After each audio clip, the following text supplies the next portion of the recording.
মা, হুম। ও মা, কি? আমার না ভীষণ খিদে পেয়েছে। খিদে পাইছে যে মুড়ি আছে, মুরগি আছে, তার সঙ্গে দুটো চানাচুর দিয়ে মাখিয়ে দিই, খা। না গো মা, আজকে আমার মুড়ি খেতে ইচ্ছা করছে না। তাহলে কি খাবি এত সকালে? উম, ও মা, সকালবেলা লুচি খেলে হয় না? লুচি? তাহলে এখন খেতে চাচ্ছিস, তাহলে বানাই দিতে হবে তোর তাহলে বাপ। করো, একটু লুচি করো আর একটু তরকারি করো। সকাল সকাল না লুচি তরকারি খেতে আমার খুব ইচ্ছা করছে আজ। তাহলে একটু বানাই দিই, যাই দেখি একটু লুচি তরকারি খেতে চাচ্ছিস সকালে, করে দিই। এখন বাবু সোনা চাচ্ছে, এখন তো পাই না। এই যে বন্ধুরা, ছেলে এখন বায়না করেছে লুচি খাবো, তো এখন লুচি করতে যাচ্ছি, গাটা নিয়ে যাচ্ছি।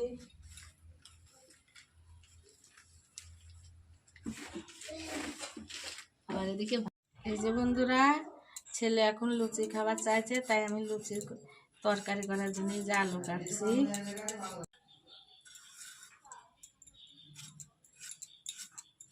এটা বেশি বড় করা যাবে না।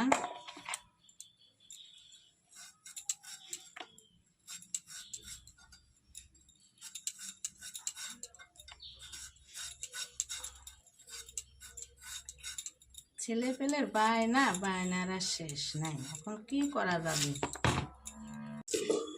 এই যে পেঁয়াজ কুচি হয়ে গেল,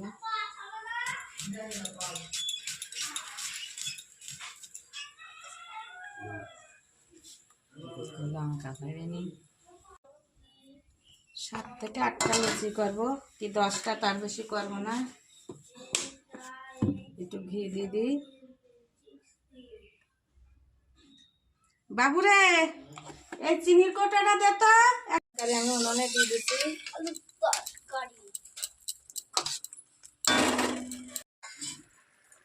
তরকারিটা কালারটা খুব সুন্দর হয়েছে, লুচি খাওয়ার তরকারি দেখো বন্ধুরা। এবার ঢেলে দিই।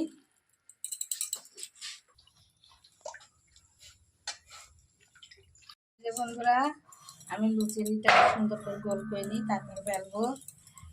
আর এর জন্য তেলের জন্য আলাদা বাটি নেওয়ার কোনো প্রয়োজন নাই। আমি একটা বাটি বানিয়ে নিচ্ছি, এখানে তেল নেব।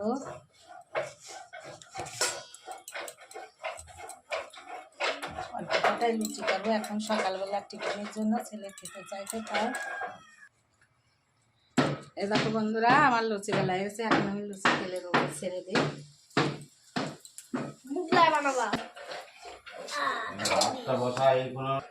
বাবুরে, এ লুচি ভাজা হয়ে গেছে,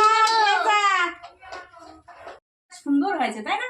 বিশাল টেস্টি হয়েছে, না খেয়েই বুঝতে পারছি যে খুব সুন্দর হয়েছে। Saint colour